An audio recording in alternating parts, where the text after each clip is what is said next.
Muy buenas noches, queridos telespectadores. Bienvenidos al último programa ya de la temporada de este programa, que todos los lunes tiene un compromiso con todos ustedes para ofrecerles, procuramos que sea el debate más cualificado, más abierto, más respetado entre las diferentes posiciones, pero el más profundo y el que ahonde en las cuestiones para ir al origen, para desvelar las claves de los asuntos que nos han convocado cada semana, para desgranar asuntos de actualidad que consideramos fundamentales en el clima político y social que se está desarrollando en los últimos 10 años y particularmente este último año. Hoy vamos a abordar uno de esos grandes temas, un tema que fundamentalmente está copando la actualidad política, geopolítica, con palabras que cada vez suenan más y resuenan más, como es un posible cambio de paradigma. Si realmente estamos todavía viviendo bajo los mismos estándares políticos que hemos conocido durante el siglo XX, o hay nuevos agentes, se empieza a hablar de multipolaridad, los BRICS cada vez están teniendo más presencia respecto a otros grupos tradicionales como el G7, etcétera, etcétera, la Unión Europea. Von der Leyen ha dicho que hay que poner todas las medidas necesarias para protegerse de él. Soros ha dicho que es un peligro para la libertad. Estamos hablando de China. China, ese gran agente político, ese país que en los últimos años efectivamente está teniendo una posición política, económica cada vez más preponderante. No se habla de economía, no se habla de política en clave internacional, desde luego, sin que aparezca China. No se habla de asuntos internacionales, de conflictos donde hay diferentes grupos de poder, sin que aparezca China. Y desde luego no se habla de los grandes temas políticos y económicos sin que China cada vez tenga un papel más preponderante. Hoy vamos a desgranar y a intentar entre todos pues llegar al origen de la cuestión de qué papel tiene hoy en día políticamente y económicamente China y qué es fundamentalmente para Europa, para el conjunto del mundo y en particular también para España. China, potencial aliado o amenaza. Lo vemos enseguida en el programa de hoy aquí, en Origen.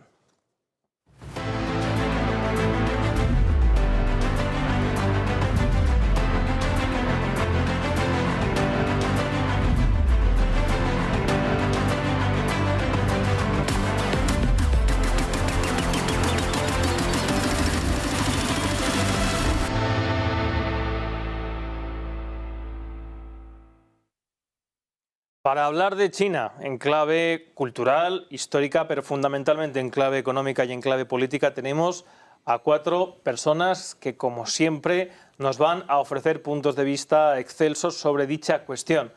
Para empezar, tenemos esta noche a don Pedro Barragán, él es economista, miembro senior de Cátedra China. Buenas noches, Pedro. Pues muy buenas noches, encantado de estar aquí esta noche con vosotros y creo que el tema de China es un tema apasionante que yo creo que marca un poco la actualidad mundial y que va a marcar el futuro de la humanidad en los próximos años. También contamos, tenemos la suerte de contar hoy con nada más y nada menos que con don Marcelo Muñoz, presidente de la Fundación Cátedra China y decano de los empresarios españoles en China y además embajador de embajador de amistad con el pueblo chino, título que le fue otorgado directamente por el presidente chino Xi Jinping. Buenas noches, don Marcelo. Muy buenas noches.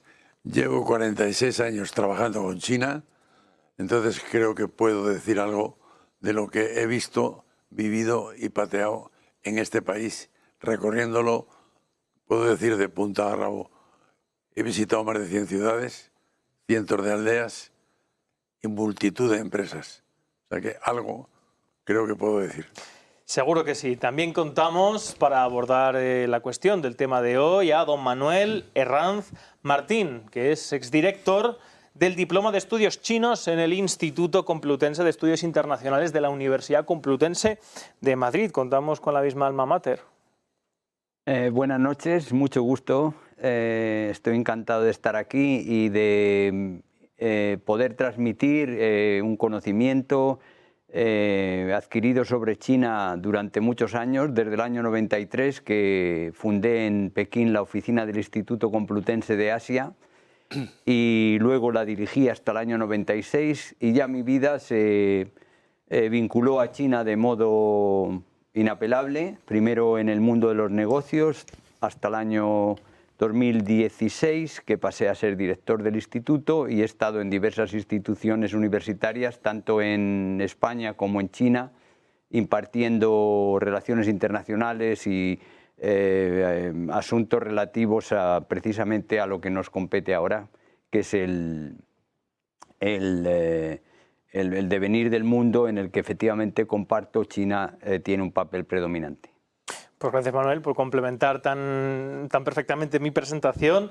Y para completar el plató de hoy tenemos a don Alfredo Rodríguez Gómez, que es director del Máster Universitario en Estudios de Seguridad Internacional en la Universidad de La Rioja. Buenas noches, don Alfredo. Hola, buenas noches. Encantado de estar aquí, de la Universidad Internacional de La Rioja. Perdón, de la Universidad Internacional de La Rioja. Para que no se nos enfaden los de la Universidad Pública. Sí, efectivamente, yo pretendo aportar una visión un poco más global en el ámbito de la seguridad y lo que ello conlleva. Y como profesor de riesgos y amenazas y conflictos actuales, pues dar mi opinión sobre el país revisionista que es China en este momento. Súper necesario ese punto de vista, que vamos a tener la suerte de contar hoy con él. Vamos ya a abordar los diferentes puntos que queremos tratar hoy para ofrecer a los espectadores un debate sobre China. Muchas veces también esa gran desconocida. Les he dicho que me gustaría ir un poco de lo general a lo particular, pasando por lo histórico, lo cultural, porque si vamos a lo primero que me gustaría abordar con ustedes, que es qué hay de cierto y qué hay de mito en esa mentalidad colectiva que se ha construido en los últimos años en Occidente y en España sobre China. Cuando se habla de China, en el inconsciente colectivo del ciudadano medio, pues se viene a la cabeza Mao Zedong, se viene la palabra comunismo, se viene la palabra violación de derechos humanos, todo eso, ¿no? Una serie de arquetipos, construidos o no, reales o no, vamos a verlo ahora. ¿Qué hay de cierto y qué hay de mito en el legado histórico, la cultura, la tradición, la historia china? ¿Qué hay de sustancia a nivel cultural y social en China? Ya como digo, no esperen a que les dé el turno de palabra para intervenir. Pues Marcelo, por veterano. Sí, yo creo que lo fundamental es que en España se tiene muy poca idea de China y muy incorrecta. Muy poca idea porque llega muy poca información. Cuando yo llegué a China en 1978, China era la potencia 120 del mundo. Y hoy es la segunda, y pasado mañana, en el 2030, es la primera en PIB. ¿Qué ha pasado en China para que se dé ese salto enorme? Eso por un lado. Y por otro lado, China es una historia de 5.000 años. Fue primera potencia mundial durante 2.000 años. Primera potencia tecnológica durante 2.000 años. Y se hundió en la miseria con la invasión de los occidentales y por problemas internos suyos también.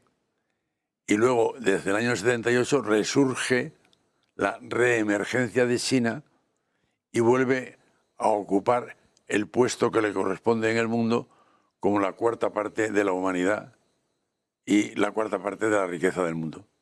Ese sería mi resumen para empezar a debatir. Entonces, con gusto, yo quisiera tomar la palabra sobre esto, puesto que has hecho referencia a la historia y a la cultura china, que apunta bien Marcelo, aquí no ser desconocida.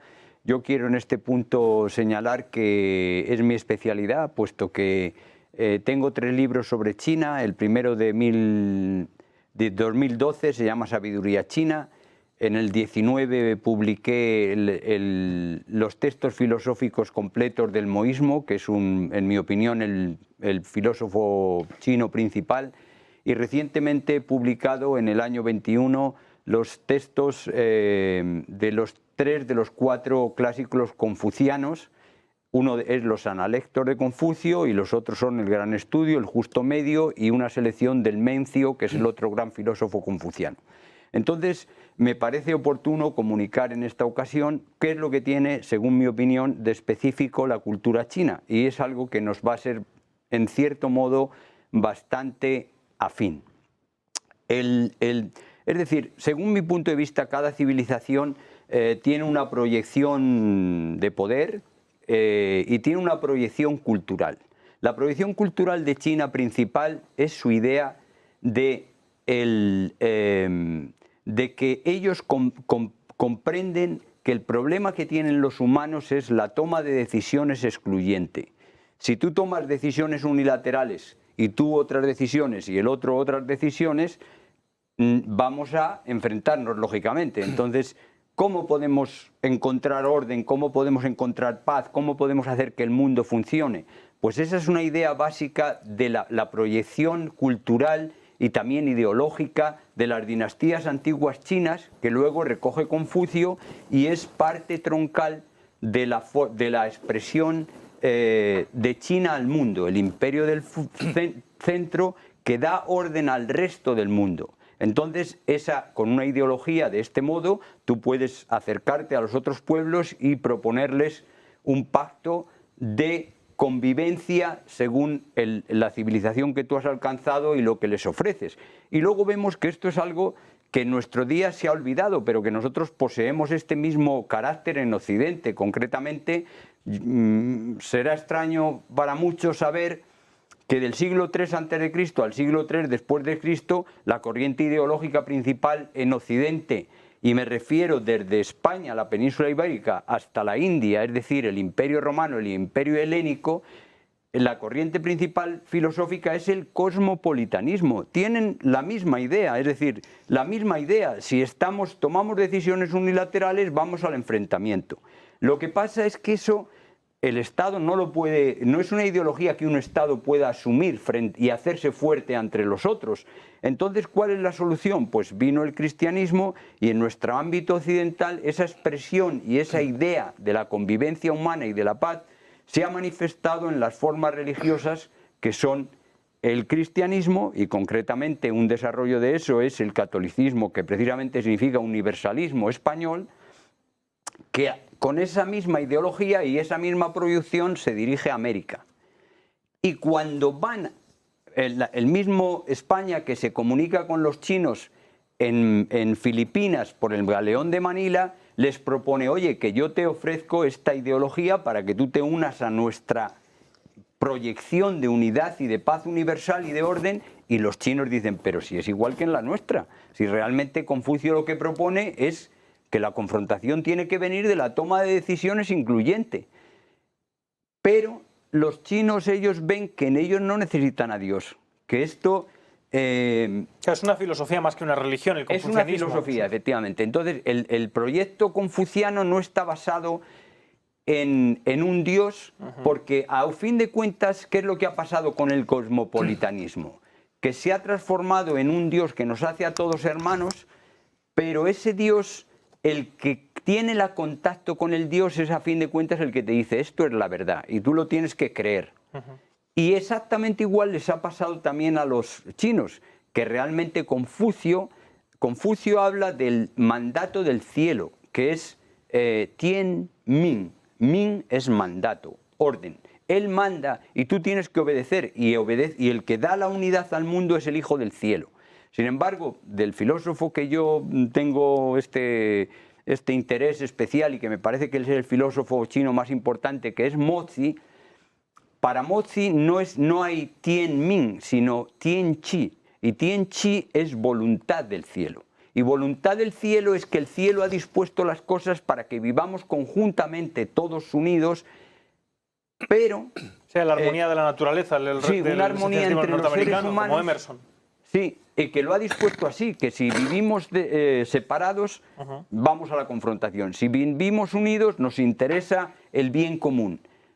Pero ¿cuál es la diferencia entre el confucianismo y el moísmo? Pues igual que con el cristianismo y el cosmopolitismo, que Mozi está basado en la razón. Es decir, ¿cómo enterramos a las personas? Pues ni 3 metros más abajo ni 3 metros más arriba, sino hasta que donde no se lo comen las bestias y donde no se mete lo profundo que el agua lo perjudica.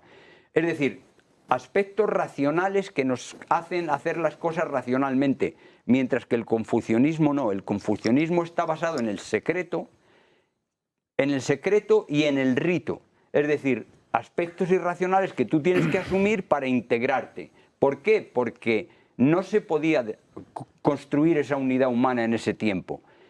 Cosa que es el momento de yo lo que hago es reivindicar a Mozi como que ha llegado ya la hora de que convivamos, pero desde un punto de vista racional. Yo querría un coloquio. Sí, vamos a ver. Yo querría un coloquio, Entonces, un diálogo, no un discurso académico. Acabo ya. Ya está bien. Bueno, termine. En todo caso, no sé por qué te disgusta saberlo, Marcelo. No, Dices que tienes porque venimos a interés por... dialogar y ahora me suelto otro rollo de media hora. He presentado a China ante Occidente para que se vean la semejanza, que es mucha. Marcelo. Igualmente, pues el Dios, decíamos antes que el cosmopolitismo no se podía realizar, pero la idea de Dios era una forma de transmitir esa unidad, pero tampoco sin confesar que hay que estar en lucha y no se puede revelar. No podemos revelar revelarnos ante el enemigo. Entonces, Manuel, muchas gracias por tan excelsa desarrollo, seguro que habrá quien pueda discrepar, pero el tema es que la gran mayoría de la gente, que la pregunta que yo les hacía, no sabe ni quién es Confucio, que digamos que es lo básico, y sobre todo en el siglo XX han pasado cosas que han borrado todo lo que seguro ustedes conocen, y yo también me he aproximado con interés a ello, desde luego no con la profundidad que todos ustedes, que es, como apuntaba Marcelo, también apuntaba Manuel, que China es una civilización de 5.000 años de historia y que tiene muchas cosas detrás, pero el tema es que durante el siglo XX hay una serie de sucesos, traumáticos o no, que han construido un arquetipo occidental sobre China y que hoy en día culturalmente es una barrera. Es la pregunta que yo les quería hacer. ¿Qué hay de cierto, qué hay digamos, de mentira, qué hay de propaganda y qué hay de verdad en esa visión de China como un ente arrollador, revolucionario, que ha desechado, que ha enterrado su historia, que ha cancelado los fundamentos de su civilización y que ahora, digamos, se le ve casi como, se expone como un monstruo, ¿no? Ese es, digamos, el primer punto que quisiera que debatiéramos. Bueno, canceló su historia Mao Zedong, al que ahora se le conoce como Mao Zedong, pero porque hizo caso omiso de todos de esos milenios de historia de China, que era la base fundamental de todo el imperio, y su ideología pasó a ser no lo que es el imperio, sino el marxismo aplicado a mis propias ideas dentro de China. Su revolución cultural, su salto adelante, que llevaron la hambruna a China y el desprecio de su presunto aliado, que era la Unión Soviética. Recordemos las horas de pasillo que hizo Mao Zedong ante Stalin cuando iba a pedirle dinero para que China sobreviviera a las grandes hambrunas, ¿no?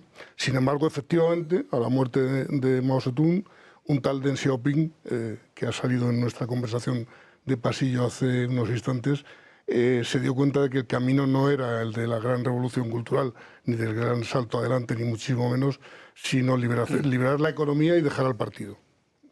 Y a partir de ahí se desarrolló una economía realmente curiosa, una economía comunista de capitalismo de Estado, ¿no? Y esa ha sido la gran base de la... Algo de lo que vamos a hablar fundamentalmente esta noche, pero es muy importante este punto, ¿no? Hay un punto de ruptura cultural y ahora hay como una recuperación, a pesar de que no se llega a conocer todavía hoy lo que es China, ¿sí? Bueno, yo voy a meter un poco a remangar y entrar en lo que sale aquí debajo de la pantalla, que es amenaza o aliados, qué es China, qué eso... Es decir, la historia de China yo creo que la habéis reflejado los tres bastante bien, y el nacionalismo chino es muy importante también hoy día, pero yo creo que lo que ha ocurrido en el mundo, ha ocurrido algo tremendo en el mundo en el siglo XXI. ¿Y qué es lo que ha ocurrido? Pues ha ocurrido que en el año 2000, el Producto Interior Bruto de Estados Unidos era más del 30% del Producto Interior Bruto mundial. Y el de China era el 3,6%.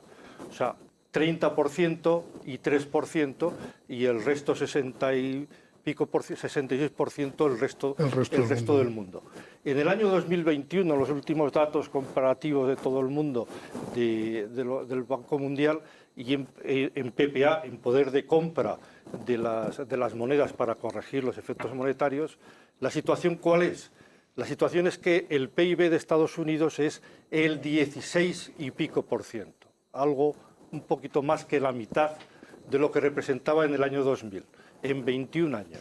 y el de China es el 19%, 3 puntos más que el de Estados Unidos, mientras que el resto del mundo prácticamente el 64%, es decir, la suma, prácticamente no ha variado su importancia relativa. No es que el Producto Interior Bruto de Estados Unidos haya bajado a la mitad, o sea, ha crecido la mitad de lo que ha crecido el resto del mundo.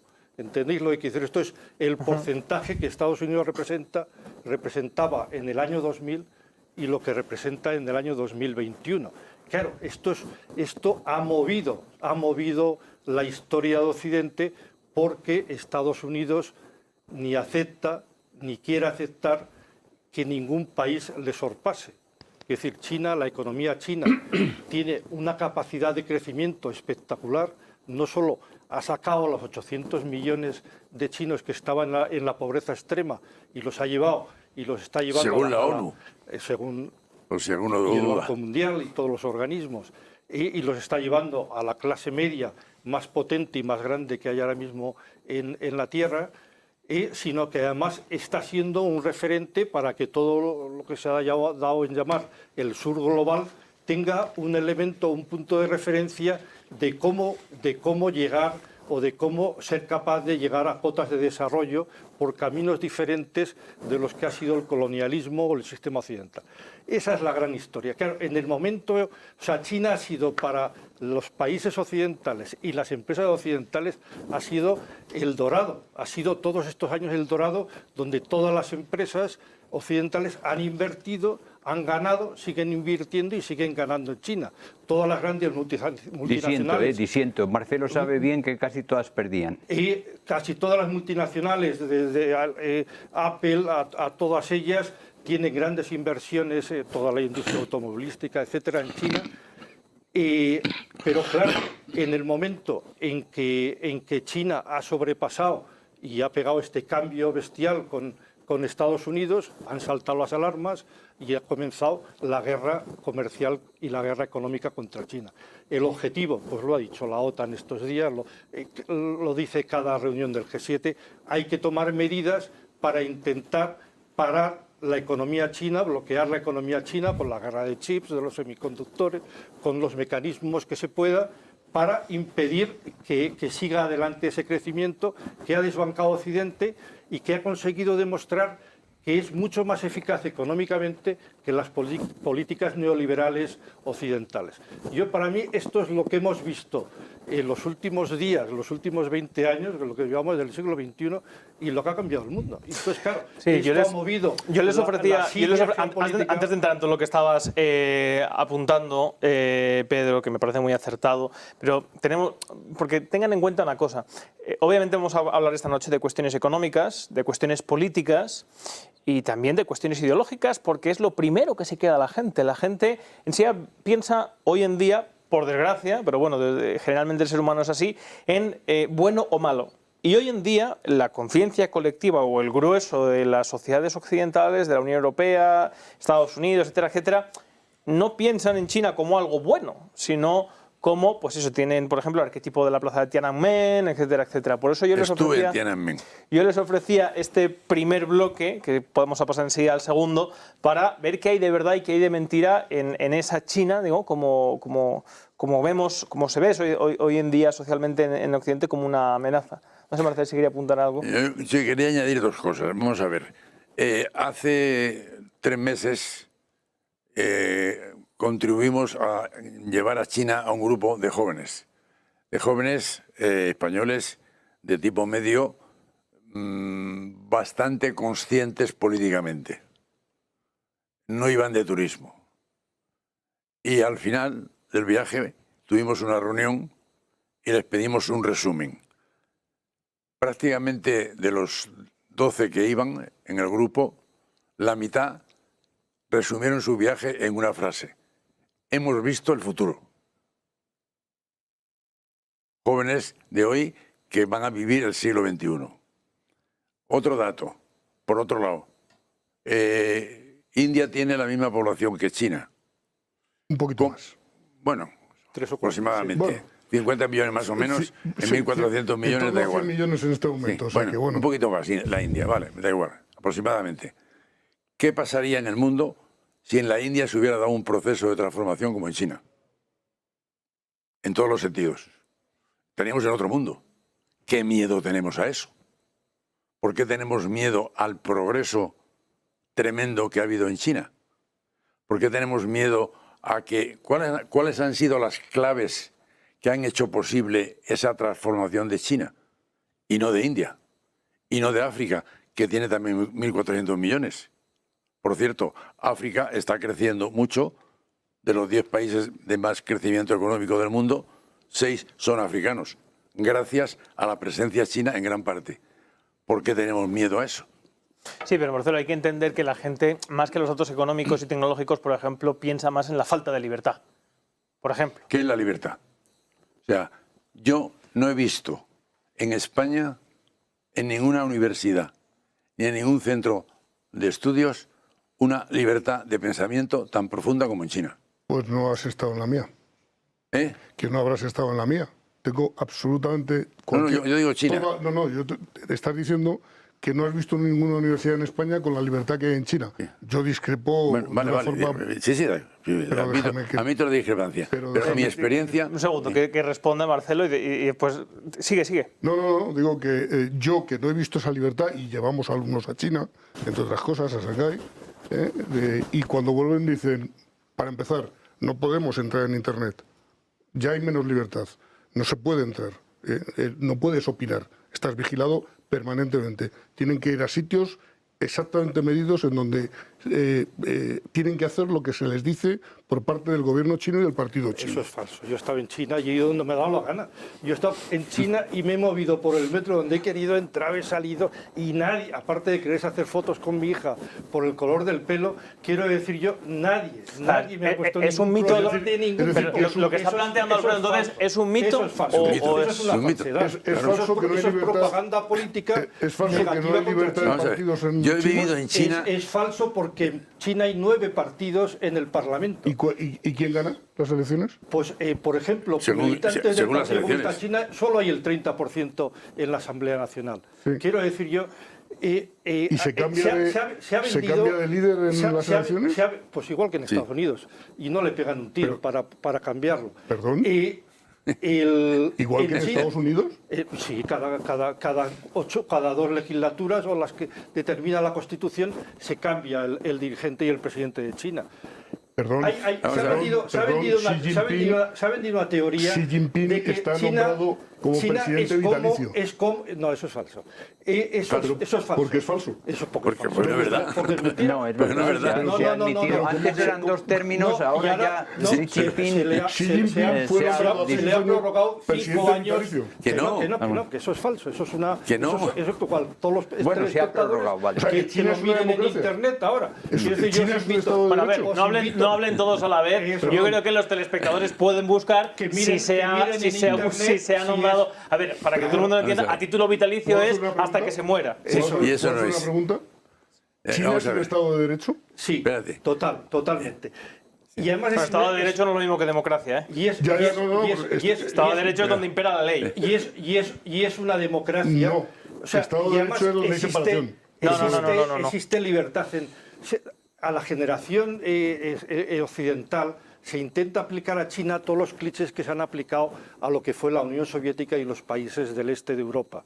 Quiero decir, donde la escasez, toda la historia que no vamos a contarla aquí ahora, pues llevó a unas características. En China hay auténtica libertad para irse a estudiar a la universidad que quieras de Estados Unidos, ahora menos porque no les dejan. Hay 300.000 estudiantes chinos. Pero que han hay, por estado ejemplo, yendo. ha dicho una cosa, Alfredo, importante. ¿Hay libertad de acceso a Internet, por ejemplo? Sí. Yo ¿Sí? he estado en China y he entrado en Internet. No Sí, pero tú eres extranjero. Digo para los nacionales. ¿Sí? No se puede entrar a Google o a Facebook, a ciertas... O sea, Internet está intervenido. Eso es. Sí. No, pero de la Como misma aquí. forma que en España. Ah, sí, Yo, claro. hombre, tú pones ETA en España a ver a dónde vas a parar. Está intervenido y ya no Pues se te voy a- presenta la policía en casa. Bueno, pero eso no significa- Pero eso no significa que- No, pero- es que todos los países... Pero, Alfredo, una cosa... Perdón, Pedro. Todos los Lo que decía países Alfredo... tienen normas de seguridad Vamos a verlo. que lo que hacen es que si Acabo de alguien poner comete ETA, a ver si delitos... vienen a buscarme. ¿Qué? Pero, Alfredo, una cosa, perdón. Una cosa es que en España, desgraciadamente, estamos viendo un proceso donde cada vez se quiere intervenir más Internet. Esta cadena, según algunos, está en la picota. Y otra cosa es que eso sea positivo. Porque, desde luego, no es lo ideal para los que deseamos vivir en libertad. Yo comentábamos en el pasillo de que los 10 millones de líderes chinos que dirigen el país, las empresas, la economía, las universidades, el partido, la administración, se han graduado en universidades americanas, en Harvard, tal. Quiero decir, son personas habituadas a la prensa occidental, al Internet. Quiero decir, esto es absolutamente popular y normal en China, porque se fomenta la salida de los jóvenes fuera de China, que ha sido lo diferente de lo que hemos conocido en Europa, en la Unión Soviética. Sí, pero, y no hay limitaciones en este sentido. Es una sociedad abierta, muy nacionalista cada vez más por que la presión que tiene de fuera, y donde hay libertad de pensamiento sí, Pedro, absoluto. Yo entiendo, sí, de verdad, creo que es muy interesante la primera rueda que se ha dado, porque filosóficamente, la filosofía china, yo soy, por ejemplo, a mí me atrae mucho, ¿no? Confucio, Mencio, las analectas, etcétera, etcétera, pero hablamos ahora mismo de ejercicio de derechos y de libertades, que es lo que en Occidente se percibe por parte de muchos países, no solamente China, pero que China no se puede actuar, el individuo no puede actuar con la misma libertad que en Europa. No significa que en Europa las libertades no estén amenazadas, significa que... Pues yo creo que el éxito de China, y he escrito un artículo, se ha traducido mucho el mes pasado, Marcelo ahora. El éxito de China no está en la tecnología, en la economía, en los semiconductores. El éxito de China, del milagro económico de China, está en los derechos humanos.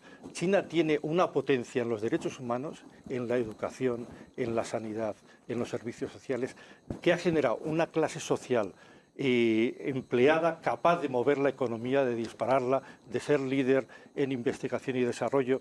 El decir, las minorías están mucho más, si comparamos Estados Unidos como líder de Occidente y China, vemos que las minorías están mucho más representadas en las instituciones chinas que las minorías americanas, sí, pero en las instituciones fuera de eso, americanas. ¿el disenso, por ejemplo, está perseguido por parte del Estado? ¿El disenso político? No, en Estados Unidos sí. En Estados Unidos, por supuesto. Pero, si tú te sales del Partido Demócrata y el Republicano... Yo creo que no he intervenido yo en esta ronda hay dos relativa a la actualidad. Y ahora Marcelo. Vamos a ver. Marcelo, me toca. Yo he vivido... Manuel y después usted, disculpe. Gracias. A ver, yo quiero retomar un poquito lo que he dicho antes. Es decir, esto es la historia antigua de China. Entonces China en el siglo XIX tiene una experiencia traumática, es decir, una concepción imperial abierta al mundo, como ellos hablaban de todo bajo el cielo, y su expansión cultural y su expansión ideológica, se encuentran con que les llegan unos estados de Occidente que han pasado ya por la paz de Westfalia y les bombardean desde las cañoneras y ellos se asombran, dicen, pero les llaman rebeldes. Hay documentación de esto, a los ingleses les llaman rebeldes. ¿Por qué les llaman rebeldes? Porque para ellos hay un único poder, el poder central, y los rebeldes quieren tomarlo. Entonces, lo que no comprenden es cómo pueden bombardear al pueblo o dar opio al pueblo, porque dicen, ¿cómo se quieren ganar la voluntad del pueblo? Si no pretenden. Y entonces se les abren los ojos y dicen, caramba, es que esta gente no tiene un concepto universal, tiene un concepto estatal. Y entonces, ¿quién hace la revolución en China? El Kuomintang. El Kuomintang significa Partido Nacionalista. ¿Qué queremos? Hacer este imperio un Estado, el Estado chino. Se implementa, gana la revolución el Kuomintang, la implementa Sun Yat-sen, hay un caos enorme y viene una segunda parte que son los comunistas. Pero aquí nos lleva a engaño el que sean comunistas, porque lo que son comunistas es porque dicen, no, es que esta gente no es suficientemente nacionalista, es que esta gente está vendiendo el país a los capitalistas extranjeros, es que lo que se necesita es un comunismo que quiere decir una cerrazón a la influencia extranjera. Y aquí vengo a responder las cuestiones que se planteaban en y estoy dando ahora un salto por no aburriros. ¿Por qué no se permite Google en China? Pues hombre, no porque no quieren que haya ese servicio de buscador, sino porque no quieren que se manipule a la población. porque ellos saben que ellos son un Estado y Estados Unidos es otro Estado y el interés de Estados Unidos no es el suyo. Y lo que están haciendo es, ante todo, es proteger sus propios intereses. No, si la justificación está clara, pero creo que eso sea positivo, Entonces, igual que cuando la Unión Europea se veta RT, se veta Sputnik, que sí, que son medios del Estado ruso, pero la libertad de expresión y de información desde John Milton implica el libre acceso. Está ligado al desarrollo económico. Es decir, ¿qué es lo que ha pasado? El desarrollo económico, si conocemos en países latinoamericanos que todos, ahí está Marcelo Gullo, que dice que hay que ser proteccionista, que nos la han colado doblada con el liberalismo, que es lo que no practicaban los ingleses. Vamos a ver, los chinos igual, pero los chinos, y eso lo decía Marcelo antes, no es su propio mérito tanto como él dice, sino que los americanos utilizaron a China en su lucha contra la Unión Soviética, y eso hizo que un país tan autoritario o cerrado o, ¿cómo se dice?, lo contrario de liberal, proteccionista, se viera beneficiado por el interés geopolítico de Estados Unidos. Y este fue el punto en el que entonces China... tú, Manuel, defiendes, ¿hoy en día los ciudadanos tienen libertad de acceso a la información? Sí. Sí. A la occidental no, porque la ven como... Eso es otra cosa. Marcelo dice que sí. Le toca a Marcelo. ¿A qué periódico occidental o español no se puede leer en China? ¿Qué periódico español no se puede leer en China? Ninguno. Por internet. Ninguno. Todo. Vamos a ver. No, pero a ver, un segundo, le toca a Marcelo. A ver. A ver si me yo dejáis. utilizaba Vamos a siempre ver. VIP Yo he vivido, para conectar allí. Un segundo. He vivido intermitentemente en China más de 40 años. He trabajado en China como empresario. Me he pateado toda China. He tenido empleados chinos, muchos amigos chinos. Donde más amigos tengo después de España es China. Y he hablado y debatido con muchos dirigentes políticos y económicos en China. Y lo publico en mis libros, mis conversaciones con ellos. Entonces, mi visión que he querido transmitir a través de las instituciones de Cátedra China ahora es que en China hay un mundo distinto, una filosofía distinta y unos valores distintos. Por ejemplo, en la filosofía confuciana lo principal es la colectividad, por encima del individuo. En Occidente el individuo es por encima. El sueño americano es que el que consigue progresar llega hasta donde ha llegado Trump. Y el sueño chino es que la colectividad progrese, no que el individuo progrese. Esa filosofía distinta que influye en la política y que sustenta toda la política china es lo que hace que en China la libertad se entienda mucho más colectivamente.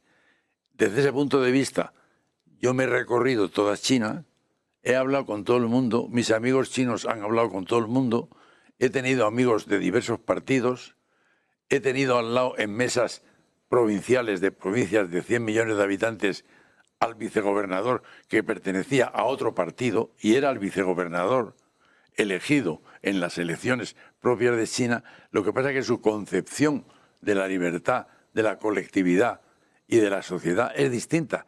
Si no aceptamos que China es otro mundo distinto, no entendemos nada y juzgamos a China con nuestros parámetros y nos equivocamos. Por ejemplo, yo estuve en Tiananmen. ¿Qué se ha contado de Tiananmen? Todos lo sabéis. Yo estuve en Tiananmen. ¿Sabéis cuáles fueron los dos himnos más coreados en las manifestaciones de Tiananmen en las que participó más de 12 millones de personas a lo largo de los días? Los dos himnos más coreados fueron el himno del Partido Comunista Chino y la Internacional.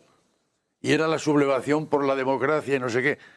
No tenían ni idea los periodistas que habían ido de lo que pasaba en China y contaron una cosa que se inventaron. Y yo estaba en las manifestaciones y mis empleados todos los días se recorrían las manifestaciones y me contaban que allí estaban los jefes de las grandes empresas, los grandes jefes de del Partido Comunista provincial y nacional, etcétera, etcétera. Todos los grandes líderes estaban en las manifestaciones. ¿Por qué? Porque lo que querían era luchar contra una corrupción y luchar contra un freno a la reforma que quería poner el primer ministro Li Peng, y de hecho intentó poner. Y ahí vino Deng Xiaoping a romper todo eso. Entonces, ese mundo que yo he conocido es otro mundo. Y no me lo he inventado, lo he vivido. He hablado con la gente. Yo hubo una época de mi vida que cada 3 meses iba a mi oficina a Pekín. Llegaba a la oficina y lo primero que hacía era reunirme con mis empleados y les preguntaba, ¿cuál es la situación en China política? Y de pe a pa me la contaban. Vale. Sabían todo. Mira, Marcelo, sabían todo. Permíteme. Luego, esa libertad que nosotros llamamos, la entienden de otra manera, pero la practican. No. A ver, esto tiene otra explicación también, lo de Tiananmen, y lo siento porque parece que estoy aquí yo contando mis libros, pues aún tengo uno mejor que es El Quijote, pero a lo que voy. Tengo otro libro precisamente que es China Yo tengo 5 libros, no aproximamos de China libros. Contemporánea, desde la caída de la dinastía Qing hasta la actualidad, y es parte fundamental mi estudio precisamente de los sucesos de Tiananmen. Y los sucesos de Tiananmen es esto lo que sucedió. Aparte de la corrupción, la inflación, la gente que se desesperaba y tal, fundamentalmente eran los estudiantes que veían que ellos eran ingenieros. No eran los estudiantes, eran sí. Los jefes de las empresas, los jefes del partido. Yo lo vi. Déjame que exponga que no eran los estudiantes, eran una minoría. Ellos querían ser los que más sabían, querían tomar el poder. Y el partido era una dijo, minoría no, los estudiantes. Aquí lo que se prima es la lealtad. La lealtad, porque vosotros, si os damos el poder de las fábricas, ¿Tú estuviste en Tiananmen? vais a dar la ¿Tú estuviste en Tiananmen? Estuve un par de años. Pero una cosa, a ver, señores. Entonces, Deng Xiaoping lo que lo que no quería era... Manuel. Es decir, que la única historia que vale es la que cuentas tú, porque tú sí estuviste. Yo cuento y los demás, los que lo contaron, no, perdón. Yo cuento lo que viví. ¿Puedo terminar? Vale. Mi argumento. La única historia que vale es la tuya, porque tú estuviste allí. La de los periodistas que estaban allí y lo contaron, y contaron las masacres de la plaza de Tiananmen, esa no vale porque se equivocaron. ¿Ese es el argumento? Yo cuento lo que vi. Claro. Y los que contaron la historia contaron lo que vieron. Detenidamente ya. Querían abrir al capital extranjero. Segundos. Y con muchos Los datos estudiantes. explico en mi libro, por ejemplo, de Tiananmen, cómo fue y cómo acabó. Entonces, no voy a entrar en el detalle de todo. Digo que hay otra manera de ver las cosas y otra manera de entenderlas. La pro-China, la pro-dirigentes chinos. Evidentemente. Pero la gente que murió en Tiananmen, ¿quién la cuenta? Yo la conto. Y cuentan Querían las masacres trabajar de para Tiananmen. multinacionales. ¿Y eso te parece adecuado? Quiero Y decir, Deng las dijo no, masacres no sé. de Tiananmen fueron el comportamiento correcto de Si un país queréis, democrático. entramos en el análisis Sí, de los claro sucesos que de quiero Tiananmen. entrarlo. No, a ver, vamos a ver, hasta aquí. No, a ver. No, pero un momento. Es que podemos hablar de las matanzas de Tiananmen, de las... pero un momento. Pero hoy estamos hablando de China, no de la guerra civil. Señores, por favor, que aquí el moderador... El lenguaje Señores, utilizas, por favor. las masacres, tal. Señores, Quiero decir, por favor. ¿Cómo la llamo? A ver, por favor, que aquí el moderador, por suerte, por desgracia, soy yo. Modera. Efectivamente, me parecía muy interesante lo que estaba pasando, pero no es un debate sobre Tiananmen. Claro. El debate es lo primero que quería proponerles era sobre qué grado de libertad, porque la libertad está muy arraigada en la cultura occidental. Esta noticia. Tenemos que cambiar de tercio. Lo que sí que es cierto y lo que sí que se expone de los diferentes analistas políticos es que más allá de lo que haya dentro de China y de cómo se gobierna China y de la estructura política china, China no exporta su modelo político a otros países, no entiende las relaciones internacionales desde ese punto de vista. Es decir, China no busca la supresión, si es que la hay, o la limitación o la intervención de la libertad de los ciudadanos en los países con los que hace negocios. ¿Qué contraposiciones hay entre las relaciones que forja China en clave internacional respecto a las que se han forjado hasta ahora por parte de Estados Unidos, la OTAN, etc.? ¿Cuál es ese cambio de paradigma y sobre todo por qué o si es una amenaza para Occidente y para Europa? Pido la palabra. Sí. Bien, el modelo político chino internacional es la pirámide invertida, tal como si aún podemos recordar en la Expo del 2010 se representa a China con unas barras así sosteniendo una pirámide invertida, que es lo contrario al modelo occidental. Es decir, el modelo occidental es un modelo que se extiende su poder, su dominio, y lo que hace China es lo que quiere es adquirir un peso como si fuera el Sol y todo el resto de los estados son satélites en el que él es el que les suministra y les aporta estabilidad, medios y es el centro de la cadena de valor. Es decir, eso es lo que el diseño que tiene China no pretende conquistar a otros países, ni exportar el comunismo, que por cierto, el comunismo, los estados son todos piramidales, no hay modo de cambiar la estructura social. Lo del comunismo era la quinta columna de un imperialismo continental que era el imperio ruso, pero realmente eso no, por eso a mí lo de la libertad me suena a algo que no comprendo muy bien. Por eso te digo, es decir, lo del comunismo, los chinos no pretenden exportar el comunismo como hacía la Unión Soviética, que la Unión Soviética tampoco quería invadir otros países, sino quería que cambiasen de gobierno para adaptarse al comunismo. China ya eso no lo pretende. China es un Estado nacionalista y lo que quiere es ganar un peso específico porque tiene un mercado cautivo mucho más grande que el resto de los países y lo está consiguiendo, y en esas está, y en esas sigue, y en esas pretende. Creo que con esto me explico, podría añadir más, pero el tema no es quiero, que hasta ahora, con la palabra Marcelo, un segundo, hasta ahora ha habido un hegemón, que es Estados Unidos, que ha forjado una serie de relaciones internacionales de una manera, y ahora hay un nuevo agente, que es China, que ya hemos dicho que viene con mucha fuerza. Se habla de la ruta de la seda. ¿Qué diferencia hay entre la manera de entender las relaciones internacionales entre uno y otro y si es una amenaza para Europa? Esa es la pregunta. Bueno, entonces, yo ahí sí voy a los 5.000 años de historia, en los cuales China ha sido la primera potencia económica, tecnológica y política durante 2.000 años. Y no ha impuesto su sistema a ningún país. Lleva unas relaciones de amistad, de relación de vecindad, de aceptación de un no hegemón, sino de un primus inter pares. Lo han aceptado los países de alrededor. Y esa es la política que lleva hoy China. China, en la ruta de la seda, no intenta imponer nada. Se han invertido más de $1 billón al año en los proyectos de la ruta de la seda. Nadie habla de eso. Con todos los países que han participado voluntariamente en los proyectos de la ruta de la seda, con todos los países y bancos que han invertido voluntariamente en el proyecto de la ruta de la seda. Esa política de amistad, de relaciones internacionales. China es en el mundo actual el país que más red de relaciones multilaterales tiene. No es la ruta de la seda, es la OCS, que incluye a toda Asia Oriental, hasta Afganistán. Es el acuerdo con ASEAN, el sudeste asiático y todo el oriente de Asia, incluido Japón, Japón, Corea y Nueva Zelanda y Australia. Esa red de relaciones amistosas. China es el segundo socio comercial de 142 países. El segundo socio comercial, incluido Estados Unidos, incluido Ucrania, incluido Rusia, pero no preferentemente Rusia. China tiene en la ruta de la seda un acuerdo con 153 países.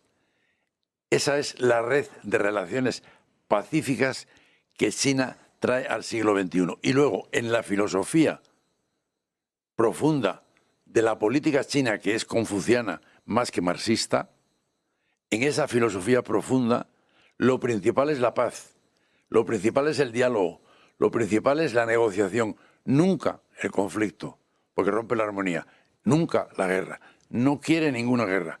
Ese es el gran bien, en mi opinión, que trae China al mundo del siglo XXI. Sin embargo, Marcelo, por lo que estás diciendo, quería hablar de esto más adelante, pero lo apunto ya, cada vez se habla más de Taiwán, y China poca broma con Taiwán. Poco diálogo hay con Taiwán. Taiwán es como Cataluña. ¿Pertenece a España? No es que pertenezca, es que es parte de España. Pues eso pasó con Taiwán. Lo que pasa es que se lo robaron. Y luego, proporcionalmente, Taiwán en relación con China, en extensión, en población, es como Ibiza en relación con España. Es una pequeñez. Lo que pasa es que los chinos no van a tolerar que les quiten la soberanía de Taiwán, que se la arrebató Chiang Kai-shek, y que reconoce la ONU. Y con la ONU 175 países. Bueno, ahora hablaremos de Taiwán. Alfredo, ¿tú querías apuntar algo respecto a la pregunta que estaba haciendo ahora? Sí, lo que pasa es que, perdóname, pero se me hizo la pregunta. No, las relaciones internacionales, sí. Bueno, el paradigma que establece China con la ruta de la seda, que es diferenciador. Bueno, efectivamente, Estados Unidos era un país hegemón hasta, lo sigue siendo, Y en algunos cálculos dicen que China lo será en el año 37, otros en el 45 y otros se aproximan al 50, pero parece que China desbancará en algún momento dado a Estados Unidos. ¿Qué está haciendo China en este momento? Se conoce como operaciones de influencia. Ya que todos habláis de libros, yo hablaré en mi podcast en el que hablo precisamente de las operaciones de influencia de China en el ámbito exterior.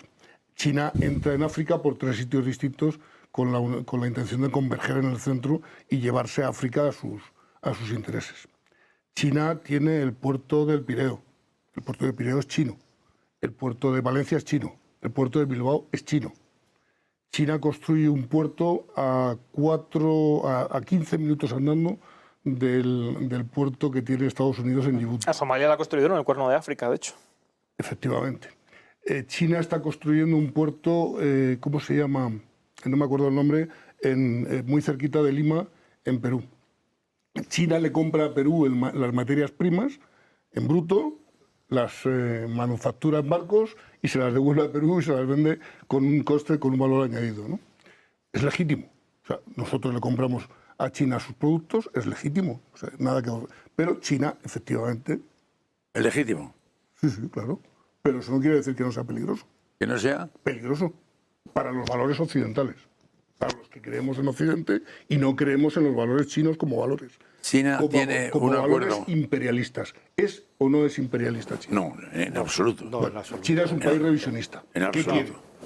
Hay 3 países en esencia revisionistas, Irán, China y Rusia. No por ese en orden, absoluto. China, Rusia Pero e Irán. eso es una teoría absolutamente particular, quiero decir, en absoluto, ni son iguales, Las- ni tiene, no, quiero ¿Los decir, no países tiene ningún revisionistas sentido. es una teoría No. particular? Quiero decir, yo un poco, yo... ¿Pero puedo terminar o Sí, no? sí, por favor. Gracias. ¿Qué quieren? Están en contra del statu quo. Los países del statu quo son los occidentales, con un líder, digamos, hegemón en estos momentos, que es Estados Unidos, y lo que quieren estos 3 países es todo lo contrario, cambiar el liderazgo y pasárselo a ese trío, o sobre todo a Rusia-China o China-Rusia, con el apoyo de otros países. En este momento... Irán Rusia y es el China más- no tienen nada que ver. Bueno, nada. pero... Gracias por no dejarme terminar. No, pero termina, Alfredo. Con lo cual es legítimo lo que está haciendo, evidentemente, pero para los valores occidentales constituye un peligro. Pero es cierto, Alfredo, y ahora le dejamos a Pedro, que quizá Occidente, los países occidentales, no hemos sabido reconstruir nuestra relación internacional basada en la OTAN y basada en la fuerza militar a otra cosa, que es lo que parece que están exponiendo, que ahora dejamos a Pedro desarrollar, que es que China no entiende las relaciones internacionales en clave de fuerza militar, sino en clave de fuerza económica, ¿no? Y sin embargo, su armada, que hace 30 años eran barcos un poco más que pesqueros, bordeando sus costas, ahora se ha convertido en construcción de submarinos nucleares, de portaaeronaves nucleares, de fuerza anfibia, es decir, China se está preparando para hacer un sorpaso a la hegemonía militar. Sí, bueno, pero me refiero al tema sobre todo de las bases, de las bases militares y de la inclusión en una estructura como sería la OTAN. Bueno, la base militar o sea, Djibouti acabará siendo una base militar. ¿Por qué no? ¿Qué base militar? La Djibouti. ¿Eh? Pedro. Bueno, yo base creo comercial de Djibouti. que tú has planteado muy bien el tema de entrada. Quiero decir, China jamás ha querido intervenir en otros países. Su política exterior no es la de buscar la preponderancia ideológica ni buscar y todo eso que busca destruir la hegemonía occidental es un camelo propagandista de Occidente para generar lo que se está generando. Intentar generar un ambiente de guerra fría contra China, y para eso es necesario, para que la población caiga en la trampa de decir que hay que ir a una guerra con un elemento exterior, hay que demonizarlo, hay que decir nos quiere destruir, es una amenaza, y no es verdad. Bueno, yo te diría que soy suficientemente inteligente déjame terminar ahora. como para opinar por mí mismo. Yo te he dejado terminar, Ya, déjame sí. terminar no, ahora. me has interrumpido, solo decirte una cosa. Bueno, pero déjame terminar como para tener mis propias opiniones. Y luego me dices, yo no estoy hablando de ti en persona, sino no, quiero decir yo que Occidente está montando una teoría, y las personas que defienden las tesis occidentales o atlantistas, pues de generar un enemigo que justifique la guerra por motivos económicos que se quiere declarar contra China. Entonces es falso que China tenga intención de aniquilar o de amenazar el status quo occidental en absoluto. China tiene relaciones las mismas con países de todas las ideologías. China, no, después de las declaraciones de Milei contra China en su campaña electoral, China le renovó los créditos para que el país no se hundiese. Quiere decir, Sí, se conoce, se llama operaciones de influencia. China, eso se llama una política de no querer imponer mi ideología a los demás. Déjame terminar, por favor. Dejemos terminar a Pedro. Quiero decir, se trata de algo totalmente diferente de lo de Occidente, que se ha basado sobre la imposición y el dominio de los otros países, mientras que China lo que quiere es decir, por favor, déjenme trabajar y vivir y desarrollarme, que yo no me quiero meter con nadie. Déjenme en paz, que yo lo único que quiero es trabajar, progresar, y copien lo que quieran, disfruten de lo que quieran, pero no busca ni imponer su ideología, ni imponer su influencia en ningún estado exterior, y mantiene la misma relación con gobiernos desde Hungría, que es la extrema derecha en Europa, tú dices, en fin, quiero decir, y entonces el que las empresas chinas gestionen operaciones en Occidente, que las empresas chinas gestionen operaciones en Occidente, eso es normal. Los españoles, España no es la dueña de Heathrow ni de la mitad de los aeropuertos del mundo, porque una empresa española será quien los gestione. Entonces, que una empresa china sea quien gestiona las grúas del puerto de Valencia, el puerto de Valencia o el puerto de Bilbao, no quiere decir que el puerto de Bilbao y el puerto de Valencia sean chinos, en absoluto. Es como decir que el transporte público español es inglés porque Alsa lo compraron los ingleses. Quiero decir, no, eso es manipular. El decir eso, crear una animadversión, decir, cuidado, que tenemos el enemigo en casa. Oiga, hay muchas más empresas occidentales en China operando todo tipo de instrumentos que las chinas en el mundo que están empezando. Y eso se llama globalización, y no lo ha inventado China, lo ha inventado Occidente. Lo que pasa es que cuando China adquiere un determinado avance, pues en Occidente se asusta y dice, oiga, que nos avanza, que nos adelanta, y eso es lo que no quiere Estados Unidos. Voy a dar más palabras que hay pedidas para ahondar en este tema, pero después del corte publicitario. Volvemos enseguida.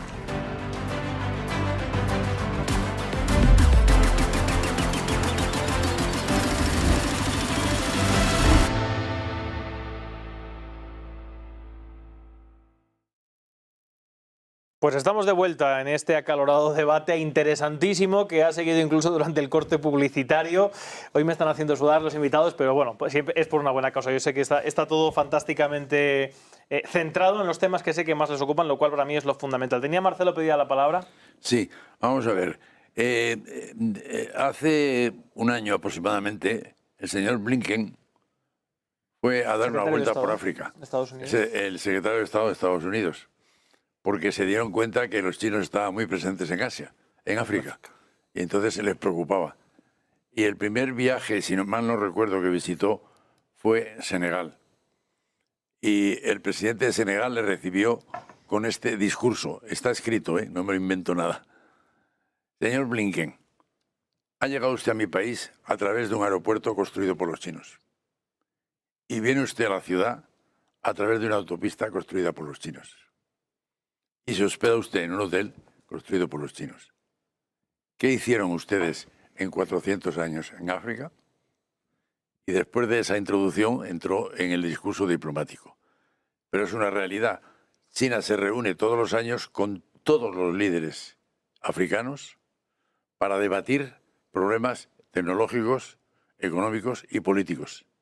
Y todos los líderes africanos aceptan que China tiene una presencia en África de 1 millón aproximadamente de técnicos y operarios y 35.000 empresas que están actuando. Y cuando piden un crédito, prefieren pedir un crédito a los chinos que al Banco Mundial. Por dos razones, dicen ellos. Porque es más barato y segundo, porque no ponen condiciones de ningún tipo, ni políticas de ningún tipo. Entonces, la presencia de China en el mundo, en este sentido, que es una pregunta que aparece ahí en la pantalla, no es ninguna amenaza, es una salvaguardia de un mundo más pacífico. Y vuelvo a repetir, lo que China trae, sobre todo, como algo primordial y distintivo de toda su historia, de toda su filosofía y de toda su política, es la no injerencia en los países extranjeros. La paz, el diálogo, la solución de los conflictos por la negociación, la no guerra, no está en la OTAN, está contra la OTAN, está contra todas las organizaciones militares. Naturalmente, China, desde que la Unión Soviética intentó, y se lo contó la CIA a China en los años 60, intentó bombardear China, empezó a armarse. Y se está armando porque está siendo amenazado. A China le rodean en Asia 115 bases militares de Estados Unidos. Entonces, lógicamente, China tiene que armarse. ¿Cuál es el presupuesto militar de China en relación con Estados Unidos? La tercera parte, un poco menos. Pero si contamos el presupuesto militar por habitante, es la 12ª parte. Es decir, dedica una parte de su presupuesto a defenderse o poder defenderse. Pero China no va, mi pronóstico, no va a entrar en guerra ni por Taiwán ni por nada del mundo. No va a la guerra mundial que se está amenazando. No quiere la guerra mundial y no la va a apoyar ni en ningún grado ni de ninguna manera. En eso estoy de acuerdo contigo. ¿Pero por qué? Porque quiere estabilidad. ¿Por qué quiere estabilidad? Porque quiere comprar todo. Pues ojalá Estados Unidos quisiera estabilidad y desapareciera la OTAN. Por estabilidad. ¿Pero por qué va a desaparecer la OTAN? Por estabilidad. No. Pues es que nosotros no tenemos ningún interés en ciertas estabilidades. Queremos defendernos. Es más, Europa debería crear su propia organización defensiva y dejar de depender de Estados Unidos y ser autónoma en defensa. Pero Alfredo, si la OTAN está para defenderse y acabas de decir que China no tiene ese concepto beligerante... No, eso lo ha dicho él, yo no he dicho eso. ¿No has dicho que estás de acuerdo? Bueno, yo he dicho que estaba de acuerdo en que China no quiere la guerra. ¿Por qué? Porque lo que quiere es dinero. Pero y si hay guerra, entonces, hay menos dinero. ¿qué sentido tiene la OTAN? Pero es que China no está para defenderse, la OTAN no está para defenderse de China, por lo menos hasta el concepto estratégico de 2022. A partir de ahí sí, a partir de ahí lo dice. China es un estado revisionista junto con Rusia y con Irán como grandes peligros mundiales, lo dice el concepto 57 veces en el último comunicado de la reunión de Washington. Sí. Mira, yo quisiera decir lo siguiente. No las he contado, pero mira, posiblemente quisiera porque... poner sobre la mesa algo que nos liberaría de disquisiciones ideológicas o de pensamientos o de sentimientos en un sentido muy claro. Es decir, un arma es algo que tú haces para dañar a otro, pero no es un arma, dice, un arma, y no tienes otro pensamiento, porque si no sabes si el arma es de Estados Unidos o de China o de Rusia o de quién. Pero si es un arma concreta, es decir, real, que no es abstracta, porque nosotros pensamos de un modo abstracto y por eso nos vamos a estas disquisiciones, cuando el arma es concreta, lo que pretende es hacer el máximo daño posible al otro. Esa es un arma concreta. Un arma abstracta es una que nosotros hablamos, por eso hablamos bla, bla, bla. Entonces Rusia, China, Estados Unidos hace todo lo posible por hacer el máximo daño posible a su enemigo y hará todo lo que pueda, es decir, todo lo que se hace realmente está subordinado a ese pensamiento, porque no hay un espacio vacío o porque no hay una opción entre yo te tengo a ti a merced o tú me tienes a mí a merced. Una vez que yo tengo que existe el arma que es la opción de destruir al otro. Entonces, por eso aquí hablar de que si tiene intenciones, no tiene intenciones o esto o lo otro, si es que la guerra, como dice Clausewitz, es la acción o el intento de desarmar al enemigo para ponerlo a merced. Y ponerlo a merced es la situación de paz, uno que está a merced de otro. No hay otra alternativa. Entonces, ¿para qué estamos discutiendo? En línea de lo que dices, hemos hablado del presupuesto militar americano y China. Si lo hacemos en porcentaje del Producto Interior Bruto de cada país, para que sea más... 1,6 de China. El de Estados Unidos creo que es unas 3 veces superior en porcentaje del PIB americano. Es el doble. El doble, es el doble y pico, yo he redondeado 3 veces. Dejémoslo en doble, sí.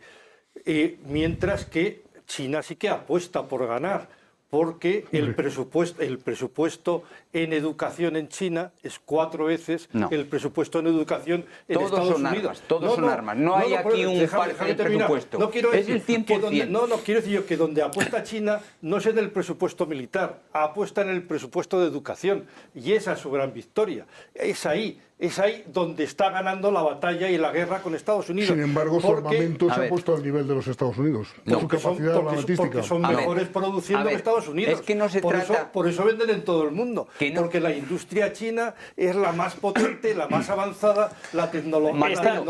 Un segundo, este es el siguiente tema que quiero tocar para ir avanzando, porque tenemos tiempo limitado, que es la principal amenaza que parece que China está poniendo encima de la mesa para quienes se sienten amenazados por China, que fundamentalmente serían Estados Unidos, la Unión Europea, etcétera, etcétera, es precisamente el copar el mercado, tener la capacidad para conseguir las materias primas a cambio de construir infraestructuras, que es la ruta de la seda, y copar el mercado con sus productos, tener una producción sin competitividad en el mundo. De hecho, el coche eléctrico que han sacado, al precio que lo han sacado, ha obligado incluso a empezar a plantearse el hecho de dar marcha atrás con el coche eléctrico. Y esa es una amenaza.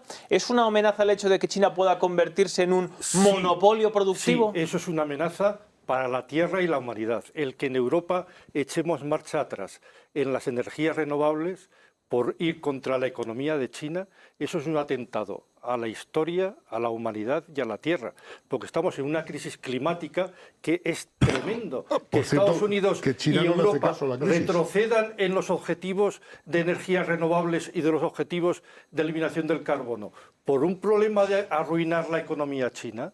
Eso es de una tristeza como español y como europeo, es de una tristeza que hayamos dado ese paso por motivos geopolíticos, por intentar arruinar a un país más pobre que nosotros, que solo quiere prosperar, y porque sus coches son más competitivos. Pedro, me refiero, si yo, olvidémonos... pero es que la energía eólica también le estamos poniendo... Pero Pedro, si yo ahora como español o como francés o como alemán o como italiano no puedo posicionar mi producto en el mercado porque siempre va a estar China produciéndomelo más barato, que es una cosa que se plantea en el futuro, ¿eso es una amenaza? ¿Eso puede pasar? ¿Tú sabes quiénes son las marcas de los coches chinas que importamos en Europa?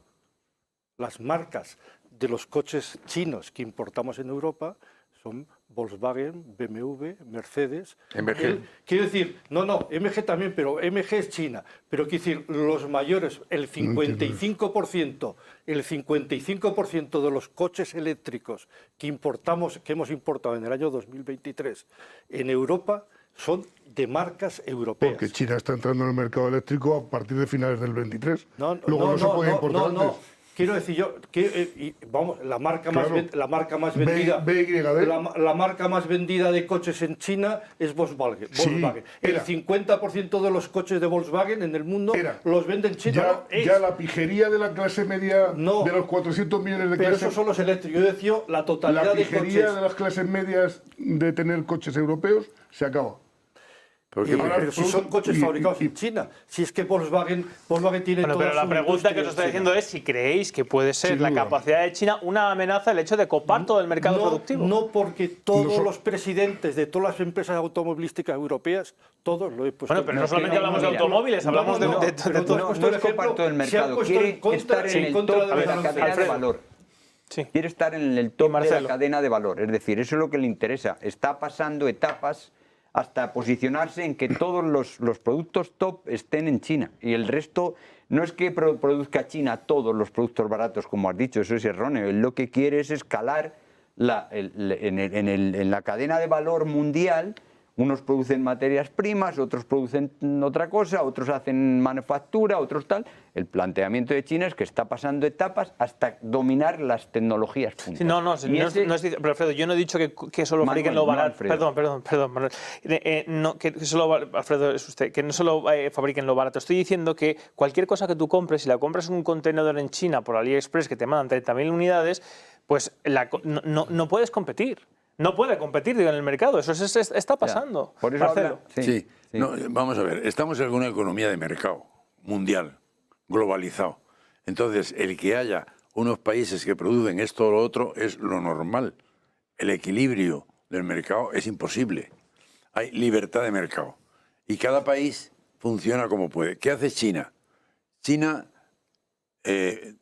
gradúa cada año más ingenieros y científicos que el resto del mundo junto. ¿Por qué? No, es India. Bueno, Es India. No. ¿Que es India? No. Sí. No. Que no. Sí, sí. Que no. Sí, sí, sí. Que no. Mira los datos del Banco Mundial, coño. Sí, de los STEM. Mira los datos de mis universidades. ¿Cómo va a ser India? Si India está atrasadísima respecto a China, tecnológicamente en todos los sentidos. Las mejores universidades tecnológicas del mundo están en India. El 50%, Siento darte la mala noticia. el 50% de los estudiantes de carreras STEM, ciencias, tecnología, física, matemáticas, me he dejado alguno, están en las universidades. Bueno, dejamos terminar a Marcelo y enseguida Alfredo. En China hay solamente 3.200 universidades y 45 millones de universitarios. ¿Por qué? Porque China dedica muchísimo dinero, y ese es el estado de bienestar que está creando China, muchísimo dinero, más que ningún país, a la educación, como está dedicando muchísimo dinero a la sanidad. Está por detrás de Europa en sanidad, en educación está por delante. Pero luego ha salido otro problema que es muy importante para el mundo actual, en la competencia en que estamos, que es el cambio climático. China es el mayor contaminador del mundo, hoy. Pero China invierte en medidas contra el cambio climático el doble que la Unión Europea y Estados Unidos juntos. Es decir, es líder en todas las energías limpias, líder absoluto. Y tiene el proyecto del año 2060 eliminar el carbón, el gas y el petróleo como combustible. Es decir, ir a la producción limpia de todo el transporte, etcétera, etcétera. ¿A eso le tenemos miedo? ¿A ese modelo chino de medio ambiente le tenemos miedo? ¿Porque lo producen más barato o menos caro, o más caro? ¿O porque realmente el año 2000, el viceministro de Medio Ambiente, Pan Yue, me acuerdo del nombre, porque lo tengo escrito en mis libros, dijo, si no solucionamos el problema de la contaminación, será un suicidio colectivo. ¿Qué hace falta? Dijo, inversión e investigación. Entonces China está invirtiendo, como decía, más que Estados Unidos y la Unión Europea juntos en medidas contra el cambio climático. Por ejemplo, el tema del agua.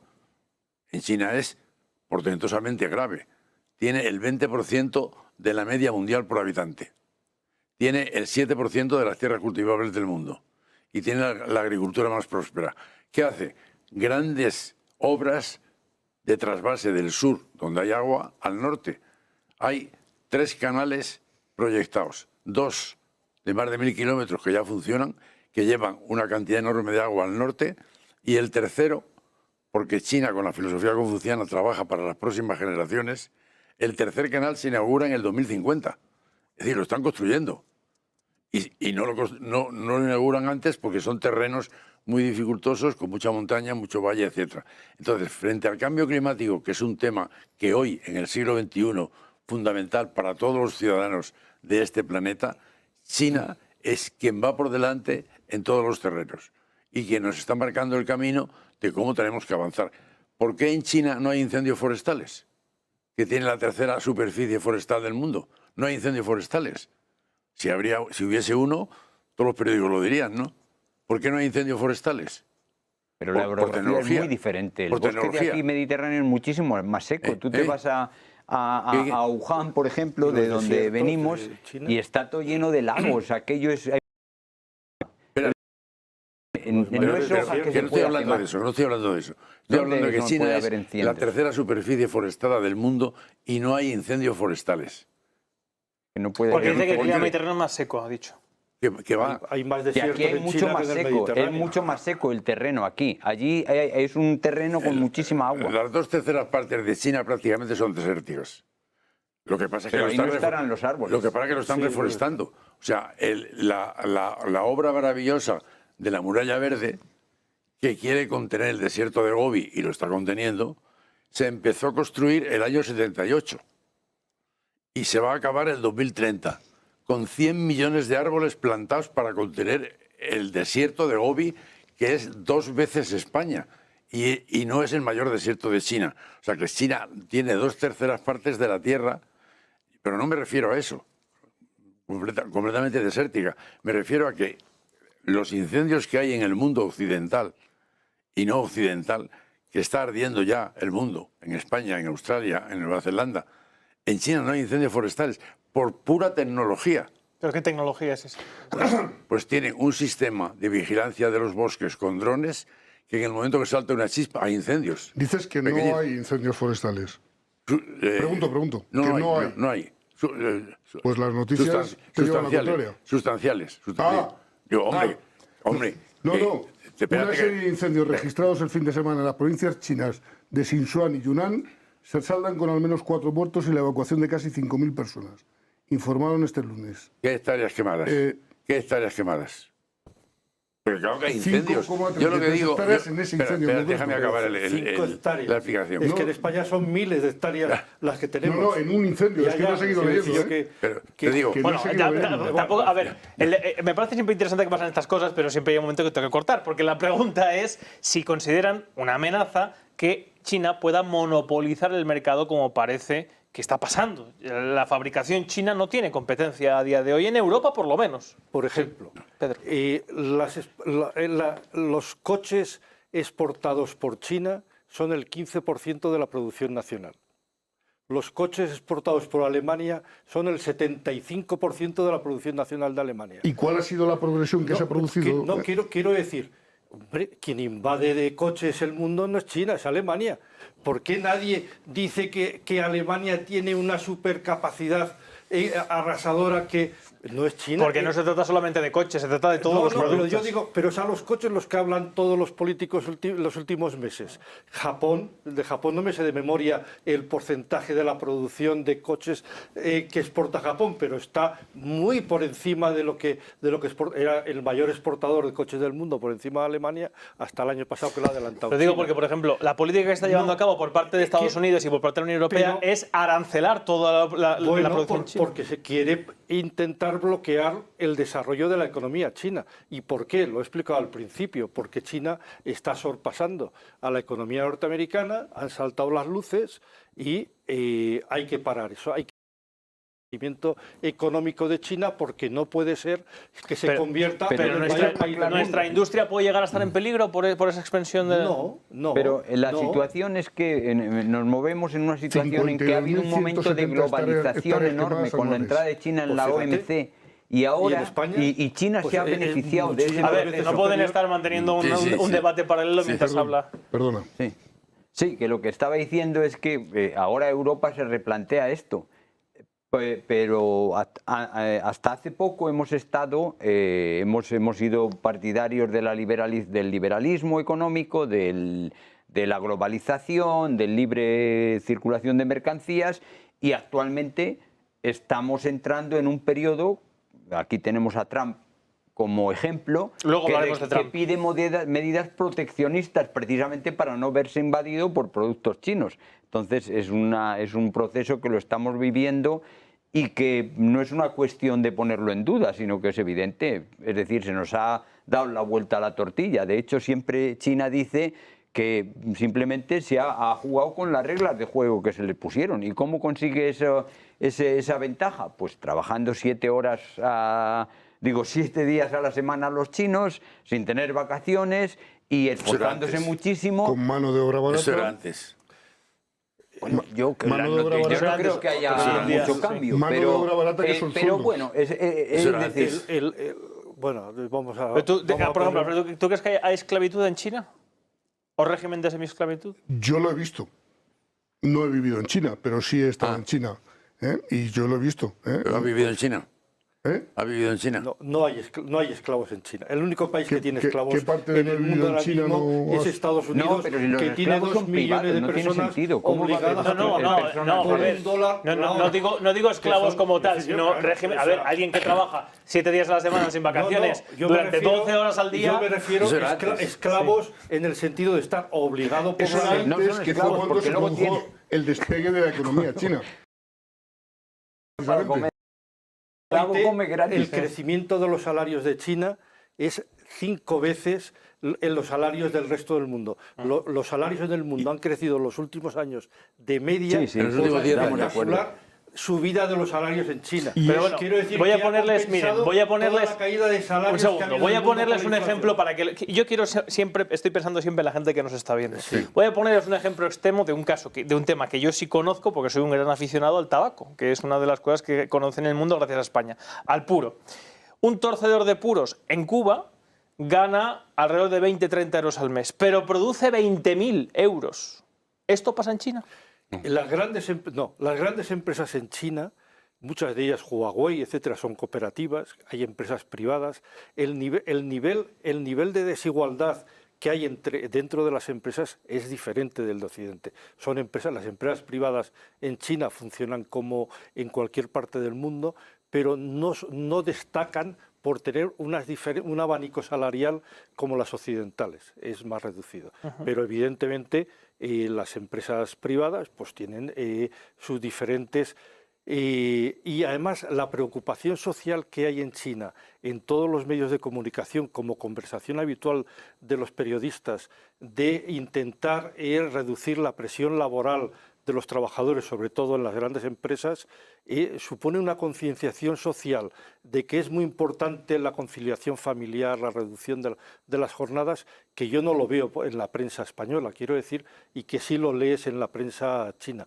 Yo creo que en este sentido hay un cambio sistemático que se refleja también en las exportaciones de China. Yo, como soy economista, tiro por el lado económico en los datos. Que China está de exportar productos baratos, como tú comentabas, cada vez está exportando productos de valor añadido, productos intermedios. China importaba productos a China, los ensamblaba y los vendía. Ese fenómeno, que es lo típico de un país con unos salarios más bajos que los otros países, ya no se produce en China. Y entonces, claro, China se está convirtiendo en un exportador de productos intermedios muy grande para todas las potencias económicas del sudeste asiático. Vietnam, Camboya, Filipinas, etcétera, que son los que terminan ensamblando. Bueno, yo creo que el problema con China es cómo contextualizar todas las cuestiones que estamos hablando. Entonces, para empezar, en China el 71% de la economía es privada. Hay más de 90 millones de empresas privadas. Segundo, China es el 20% del mundo.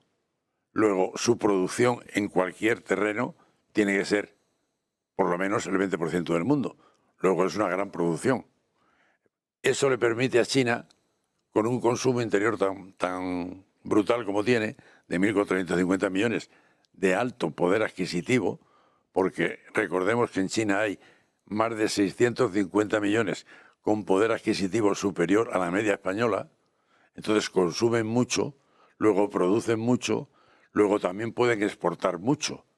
Pero lo que China, por ejemplo, en los años 90, China era el mayor importador de plásticos del mundo. Y ahí España tuvo una gran parte. Y nosotros participamos también. Pero era el mayor productor de plásticos del mundo al mismo tiempo. Entonces China es hoy, se habla hoy como una broma, de que hay peligro de hambruna en China, que da risa. China es el mayor productor de alimentos del mundo y el mayor consumidor de alimentos del mundo. Entonces, es el 20% de la población mundial. Entonces, todo eso se tiene que referir y eso no invade a los países con sus productos, sino que intercambia, porque China es el mayor importador del mundo y el mayor exportador del mundo y el segundo mayor importador. Entonces, hay un equilibrio. No invade con sus productos porque absorbe. En China hay 800.000 empresas extranjeras establecidas con capital propio, 800.000. O sea, que es que esa contextualización de los datos yo creo que es lo que nos puede hacer ver la realidad de China, que no es ninguna amenaza, sino que es un país muy grande. Alfredo, ¿tú querías intervenir? No, lo que quería decir es que en el fondo, efectivamente es un país muy grande y el consumo es brutal, ¿no? Pero lo que está haciendo China es comprar el mundo. ¿Comprar? Comprar el mundo. ¿El mundo? Sí. Bueno, ahí están los datos. Compró África, África ha expulsado a Estados Unidos de ahí, o Estados Unidos se ha ido de ahí porque, bueno, pues las políticas han sido así. Donde en la época de la administración Trump se fue saliendo de ciertas asociaciones, China logró entrar y quedarse con las relaciones que tenía Donald Trump en aquel momento, que tenía Estados Unidos en aquel momento. China se ha hecho, a pesar de que sean empresas, son empresas que no son nada privadas, con los puertos principales del mundo, y China está comprando barato, vendiendo. O sea, China entra en un país con una balanza, no recuerdo, comercial de pérdidas. En 5 años esa balanza de pérdidas se convierte en balanza de ganancias. Y lo hace muy bien, lo hace con filosofía confuciana a medio y largo plazo. Pero es lo que está haciendo. Además, ¿qué está haciendo? Bueno, esa es tu opinión, pero la mía es otra, ¿vale? ¿Qué más está haciendo China? Crear productos, hacernos subsidiarios de sus productos, que tengamos que consumir sus productos. AliExpress, Temu, bueno, Temu, etcétera, etcétera, haciendo una competencia a Amazon, legítima por supuesto, pero cuando recibe sus productos son auténticas basuras. O sea, imita todo lo que toca, le importa una... ¿Y tú, Alfredo, tú crees que eso es intelectual? ¿Tú crees que eso es una amenaza para nuestra industria? Yo creo que es una amenaza para nuestra industria. Porque... Si es basura lo que fabrican, no es ninguna amenaza. Si según tú no, lo que refieres es basura, todo lo que fabrica. ¿dónde está la amenaza? ¿Has comprado en AliExpress algo? Sí. ¿Y te ha gustado lo que has recibido? Sí, y he comprado en Amazon y también me ha gustado. Pues Depende de lo que compres. Sí, ¿sabes lo que pasa? Si tú compras basura, te enviarán basura. Y si tú compras un producto de calidad, te enviarán un producto de calidad. ¿Sabes la diferencia entre Amazon y AliExpress? Que yo a Amazon no me gusta el producto, se lo devuelvo y no me cobra. Se lo devuelvo a AliExpress y me dice, muy bien, tiene usted que pagar 20 euros. Yo quería decir un poco... Pues no compres AliExpress. No, claro que no, evidentemente no compro AliExpress. Quiero decir que China está comprando el mundo no es verdad. Se lo estaría comprando, es un dato, se lo estaría comprando a Estados Unidos. Quiero decir yo, porque el mundo no es de los mundiales, ya tiene su propietario. No es verdad que China esté comprando... ¿Quién es el propietario del mundo? No es verdad Estados que China esté comprando el mundo. Estados Unidos es el propietario del mundo. No hay ese interés de acaparar la economía mundial. Simplemente China tiene unas relaciones de igual a igual y de beneficio con todos los países de todas las ideologías. Sí, eso ya lo has dicho antes. Pues, por eso te quiero decir que no está comprando, pero no es cierto. Que no está comprando nada. Eso hemos estado todos de acuerdo. No, yo no. Perdón, yo no. Excepto tú. Quiero decir que China no tiene interés de imponer su comercio ni su ideología a nadie. No, tiene interés déjame pero si me acabas de interrumpir tú a mí. No, me ha dado la palabra el moderador. Yo les he dejado a ustedes. Yo estaba esperando a que hayas terminado y me ha dado la palabra al moderador y estoy ahora replicando ordenadamente y con educación a lo que has dicho, que no comparto, que podía haber saltado en todas. Quiero decir yo que China, además, el problema de China para Occidente es que China no vende basura. China vende tecnología, vende progreso, vende las dos cosas. Vende todo lo que tú le quieras comprar. Claro. Si tú eres un importador y le encargas a un chino que te fabrique un muñeco plano, te lo fabrica plano. Y si tú quieres un muñeco que sea un robot que habla, pues te lo fabricará. Sí, a ver, déjame terminar. Es que llevas un buen rato hablando. Bueno, venga. Si no te he podido decir absolutamente nada, ya lo he No, hombre, quiero decir que si no se puede, te hemos dejado a ti un poco exponer, pero vamos a seguir. Sí, a ver. Tú le pides un muñeco plano y China te vende un muñeco plano. No importa de quién sea la propiedad intelectual de ese muñeco plano. Perdona, China no tiene ningún problema con la propiedad intelectual. ¿Cómo que no? Todos los organismos internacionales avalan que es absolutamente falso lo del robo de la propiedad intelectual. De hecho, China es el país que más patentes, pero con una diferencia... más falsifica. Que más patentes tiene en el mundo. Y no está falsificando. Es absolutamente falso. Quiero decir, están prohibiendo la tecnología china, por ejemplo, en telecomunicaciones, etc. China está en la vanguardia de la construcción naval, del acero, de las comunicaciones, pero no porque haya copiado, porque entonces no estaría en la vanguardia.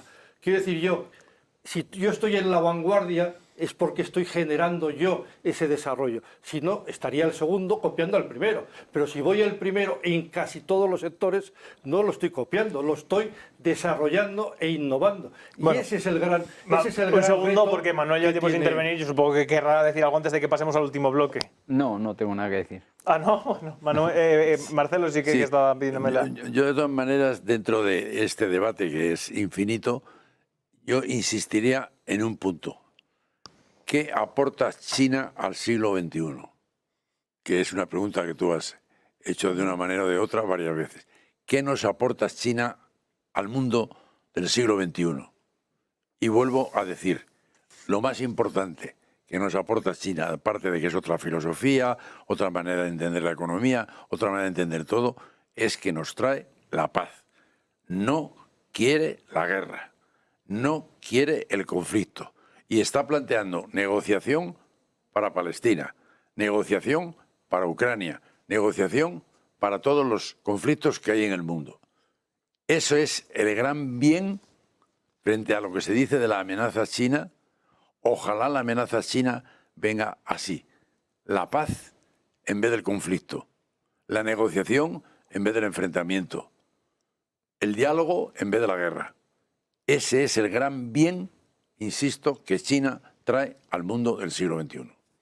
Bueno, pues voy a ofrecerles ya el último bloque y daremos paso enseguida a sus preguntas, así que pueden ir dejando ya en el chat sus preguntas para que después de que este último bloque que voy a presentar ahora mismo podamos leer unas cuantas, 2 o 3 antes de finalizar el programa. Así que vayan dejando en el chat las preguntas que quieran hacer a alguno de los ponentes esta noche de este interesantísimo tema que ojalá tuviéramos más horas para debatir. El último bloque que quiero plantearles es efectivamente que sea por amenaza o por oportunidad, sea por cambio de paradigma o por agotamiento del que hay ahora mismo.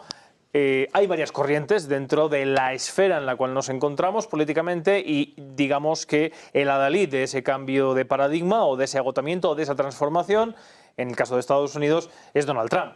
Donald Trump, desde hace 100 años no escuchábamos a un político, lo empezó o lo acuñó Woodrow Wilson con el lema America First. Ese proteccionismo norteamericano, Donald Trump aboga, lo ha dicho ya en campaña, es la insignia, el buque fundamental de la política de Donald Trump, en reconvertir la industria norteamericana, porque considera, desde luego, que China es una amenaza para Estados Unidos, pero que es una amenaza que hay que ganar en clave de competitividad. Donald Trump, por ejemplo, considera o viene a ofrecer que Estados Unidos puede volver a ser lo que era antes de la Segunda Guerra Mundial, donde era el principal país que producía neveras, coches y que tiene que dejarse de ser la policía del mundo para volver a tener una clase media fuerte a través de empresas, fábricas en Estados Unidos que sean quienes compitan contra China. El último bloque que quiero, por lo tanto, ofrecerles es este. ¿Puede Occidente ahora mismo llevar adelante este cambio de paradigma y con ello sumarse o seguir liderando este mundo multipolar con China, con Trump a la cabeza? Vamos a ver, yo creo que la política de Estados Unidos es la misma con Trump que con Biden, o aproximadamente la misma. Estados Unidos quiere gobernar el mundo por la guerra. En su historia de 250 años, hay un libro publicado, ha provocado 180 guerras. Entonces, la política... Sí, pero durante la administración de Donald Trump, ¿no? Al revés. Ninguna. Cero, no, seguro. Pues, yo también lo tendría que hacer memoria. Solo cero. Que venga Trump y acabe con toda la guerra de Estados Unidos. Pero eso es lo que les estoy intentando ofrecer en esta clave. O sea, vale. Si consideran ustedes que puede haber un cambio de paradigma en Occidente. Yo creo que no, porque tiene la OTAN. Y la Pero OTAN es que Trump plantea reconvertir la OTAN. Ojalá que desaparezca. ¿Ustedes? Bueno, Ojalá desaparezca la OTAN. Sí. ¿Por qué? Porque no tenemos más que guerra. ¿Contra quién en la OTAN? ¿Contra quién ha entrado en guerra la OTAN? ¿Contra quién en la OTAN? ¿Contra quién ha entrado en guerra la OTAN? ¿Cómo? ¿Contra quién ha entrado en guerra la OTAN? Contra Yugoslavia, por ejemplo, contra Libia, Por mandato. contra Mali, contra Yugoslavia no entró en guerra la OTAN. ¿Quién bombardeó Sarajevo? ¿Por mandato de quién? No, pero ¿fue la OTAN o no? ¿Por mandato de quién? ¿Quién bombardeó Libia? ¿Por mandato de Por quién? mandato del presidente de turno de Estados Unidos. No, señor, estás equivocado. Por mandato de una organización que lidera China con su multilateralismo eficaz, que se llama Organización de las Naciones Unidas. Así que no tergiversemos la historia. Es decir, no nos hagamos belicistas porque tengamos la OTAN. La OTAN nació para protegerse del avance soviético hacia Europa. Efectivamente, ya no existe. Pero la URSS desapareció. Ya, pero hay una cosa que se llama Vladimir Putin, un señor que se llama Vladimir Putin, que ha vuelto a reverdecer la necesidad de la existencia de la OTAN. En el año 2004, en la cumbre de Estambul, nos reunimos, yo estaba en esa cumbre, para decidir cuál sería el futuro de la OTAN. A partir de ese momento se estableció un debate de cuál sería ese futuro, o si la OTAN debería desaparecer. Bueno, pues Vladimir Putin nos ha dado la razón a los que pensamos que Europa y la OTAN necesitan una defensa en contra de las posturas de Vladimir. Bueno, pero fuera de ya tuvimos me parece súper interesante que termináramos al tema de Trump. Yo creo que hay un cambio muy importante si se llegase a producir la victoria de Trump, que posiblemente el cambio ese que se puede producir... Si llega vivo, lo primero. El intento de asesinato posiblemente esté detrás de ese posible cambio, y es que frente a Trump inició la guerra comercial contra China. Biden, sin parar la guerra comercial, lo que hizo fue aglutinar a todo Occidente, a Europa fundamentalmente, en sus tesis contra China. Es decir, Europa estaba haciendo el acuerdo de inversiones con China cuando se produjeron las elecciones, consiguió que se parase, no se ha llegado a firmar el acuerdo, que sigue pendiente en el Parlamento Europeo, y es curioso ver cómo la derecha europea ahora está temblando con que gane Trump, que debería estar contenta frente a la socialdemocracia, que podrían ser los que estuviesen más preocupados, pero están igualmente preocupada la derecha porque el proteccionismo norteamericano, quien va a resultar fundamentalmente dañada es Europa. Europa, con la actitud que ha tomado con Estados Unidos frente a China, se ha vuelto a tirar un tiro en la pierna. Quiero decir, no ha sacado ningún beneficio del seguidismo a la política norteamericana, y va a tener unos costos importantes, o se prevé que tenga unos costos importantes para Europa en caso de que gane Trump, porque Europa se queda con el... Bueno, mira, en línea de lo que estabas diciendo, voy a afinar un poco más esta última pregunta antes de dar paso a alguna del público, que es ¿qué debería hacer Europa con China? ¿Debería hacer como parece que va a pasar en Estados Unidos? ¿Qué debería hacer Europa con China? Yo antes lo dejé, pero ahora estoy deseando intervenir sobre esta cuestión. Yo creo que he expuesto mi posición antes y debo insistir en ello. Es decir, aunque diga Marcelo que China es un país pacífico y lógicamente aspira a la Pax China, como los romanos o los americanos, y Trump tampoco quiere la guerra, en realidad la guerra es algo ineludible. Es decir, la guerra está ahí y se da siempre. Porque no es una cuestión que uno decide. Yo creo sinceramente que Trump no quiere la guerra, y también creo sinceramente que China no quiere la guerra, que ambos quieren la paz. Sin embargo, van a entrar en guerra sí o sí. ¿Por qué? Porque realmente la relación que tenemos los seres humanos es tener a merced unos a otros. Es decir, nuestra relación es mecánica, nuestra relación no es humana. Nosotros no estamos relacionados porque yo sé que tienes hambre y te doy de comer. Nuestra relación está hecha en una estructura piramidal en la que solo hay relaciones de fuerza mecánica. Y esas relaciones de fuerza mecánica incluyen el hacer el mal al otro. Entonces, que un señor te diga como Trump o como China, no, yo no, ya sé que tienes buena voluntad y además, como la tienes, te expresas sinceramente, pero yo no te creo. Entonces, solo quiero concluir. Es decir, lo que los humanos tenemos que ver es que no se puede estar trabajando por hacer el máximo mal posible al otro y al tiempo decir quiero la paz. No, quieres dominarme. Por eso realmente Trump quiere, mediante el resurgimiento económico, poner encima a Estados Unidos por encima de los demás y tener a los demás a merced, y China lo mismo. Exacto. Pero los demás, los que estén abajo, dirán, esa paz para ti, yo prefiero la guerra. Entonces, es que esa es nuestra organización, hay que cambiar esto. Pero Manuel, la pregunta era ¿qué tiene que hacer Europa? ¿Qué puede hacer? ¿Qué debería hacer, bajo vuestro punto de vista, qué debería hacer Europa ante esta puerta que se abre en el siglo XXI con China como un agente fuerte? En lo que debe hacer Europa y lo que debe hacer cada ser humano es decir, vamos a convivir juntos, todos los seres humanos, organizarnos en un sistema en el que no esté basado en la toma de decisiones unilaterales que llevan ineludiblemente a la confrontación, y quien se tape los ojos sobre eso es que no ve. Pero a la segunda parte es que cada actor cada agente de la toma de decisiones unilaterales es una unidad armada, porque eso es lo que es un puto Estado. China, Estados Unidos y España. Entonces, la primera decisión que hay que tomar es el desarme.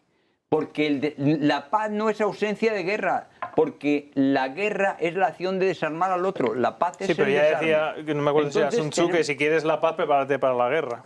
Ya, pero eso es en el pasado, porque en el pasado no había unas condiciones de que la paz, como dice Mozzi precisamente, tiene que ser universal y simultáneo. Si no, si yo me desarmo unilateralmente, yo no consigo la paz, lo que hago es servir a otra arma. No sirvo a la mía, pero sirvo a otra. Sí, quiero decir que la situación tiene que ser encargada... Sí, acabo ya. Que tenemos la condición humana que necesitábamos, que lo vieron los cosmopolitas occidentales, que lo vio Mozzi en Oriente, que lo que el mundo esperaba era la universalidad y la posibilidad de simultaneidad que se da en este momento. Invito a todos los presentes a que vean la palabra que utiliza Mozzi, que es un amor universal, con la palabra Chang. Y Chang en chino, recordadlo, Chang en chino es lo mismo, universal y simultáneo.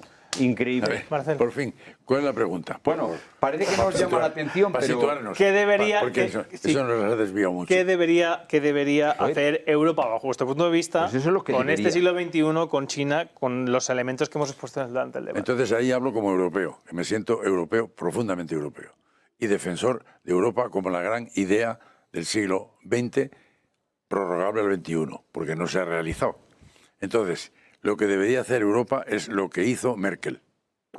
Con Merkel se firmó un acuerdo de inversiones mutuas entre la Unión Europea y China, fabuloso. Un acuerdo que costó 8 años de negociación con todos los países europeos, que supuso un contrato de 14.000 folios.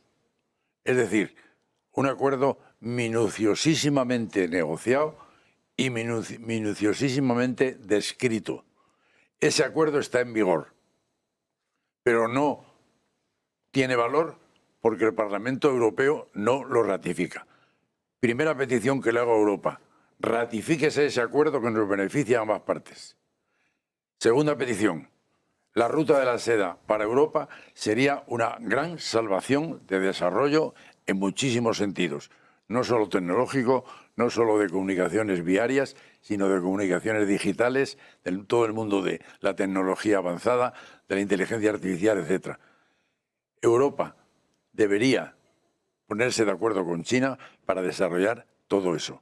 Claro, negociar, la cooperación por el beneficio mutuo y común. Pero la seguridad prima. Coño. Por eso... Déjame acabar. Entonces, esa segunda petición es la que yo le hago a Europa. Pongámonos a negociar todo eso, que es un posible acuerdo. Primero, el acuerdo que ya está firmado, ratificarlo. Y segundo, unirnos a todo el proyecto, macroproyecto de la ruta de la seda, que para Europa sería beneficiosísimo. No sé si alguien más quiere apuntar. No, tenemos muy pocos segundos para terminar el... Solo decir que por una vez en la vida estoy de acuerdo con Marcelo. Pues fíjate, me alegro mucho, porque hay una pregunta que quiero hacer que va dirigida a ti, que hace Víctor Jiménez. Que sea fácil, por favor. Suponiendo que realmente asumiéramos que China es una amenaza, ¿cuál es la alternativa? O sea, si consideramos que China es una amenaza, ¿qué alternativas existen? ¿Desde qué punto de vista? ¿El económico o del militar? Supongo que desde, bueno, en general... La cosa es distinta, ¿no? Pero bueno, para empezar, llegar a acuerdos de negociación con China que sean beneficiosos para los dos. Por eso estoy de acuerdo totalmente con Marcelo. Me ha parecido que las dos posturas o las dos ideas que ha desarrollado Marcelo me parecen importantísimas y sería muy beneficioso para Europa. Y Europa no puede defenderse de nadie, porque Europa lamentablemente no existe. Y soy proeuropeísta. Europa, cuando crea en sí misma y... La Unión Europea. Sí, me refiero a la Unión Europea. La Unión Europea nació con un proyecto económico y ha ido convirtiéndose en un proyecto, avanzando en un proyecto político inacabado y que nadie quiere terminar de acabar. Mientras Europa no crea en sí misma como unión, no podrá negociar, no saldrán acuerdos no saldrán adelante los acuerdos con China de ninguna de las maneras, pero esa sería la mejor salida. Llegar a acuerdos beneficiosos para los dos, de verdad beneficiosos para los dos. Pues con esta última conclusión despedimos este último programa y despedimos también la temporada de este... ¿Y el público no interviene? Sí, ya he hecho una pregunta. Ya he hecho una pregunta, Marcelo. Despedimos este último programa y despedimos la temporada de Origen, un programa que, como les digo, ha costado mucho construir, ha costado mucho que esté en parrilla todas las semanas. No, desde luego, por el que tengo que reconocer la valentía y el esfuerzo ímprobo del equipo de esta cadena, tanto de su director, José Bizner, como de todos los miembros de Negocios Televisión, que han apostado nuevamente por recuperar, ustedes saben, aquellos antaño programas donde lo que se intentaba ofrecer era posiciones contrapuestas, formadas con respeto, pero para que fueran ustedes, los ciudadanos, los que construyeran una opinión libre y una opinión formada. Ese ha sido el esfuerzo ímprobo que cada semana nos ha convocado y me ha convocado a mí personalmente cuando se me pregunta qué programa quiero hacer en esta cadena, y yo no tengo ninguna duda en que en estos oscuros tiempos, en esta época en la que efectivamente en Europa y particularmente en España estamos recuperando algunas de las prácticas que hemos vivido en Europa durante el siglo XX, que parece que estaban olvidadas. Sin embargo, ahora más que nunca se necesita en Europa, precisamente para poder llegar a conclusiones como la que han llegado nuestros contertulios con el tema de hoy, libertad de opinión y libertad de pensamiento, pues sin ellas es imposible buscar luz en el porvenir. Y en ese mismo porvenir les emplazo a ustedes en septiembre a la siguiente temporada de Origen, donde seguiremos intentando ofrecer esa luz de las claves de los asuntos políticos y sociales, siempre tratando de llegar con profundidad, con rigor, al origen. Nos vemos en septiembre. Hasta pronto.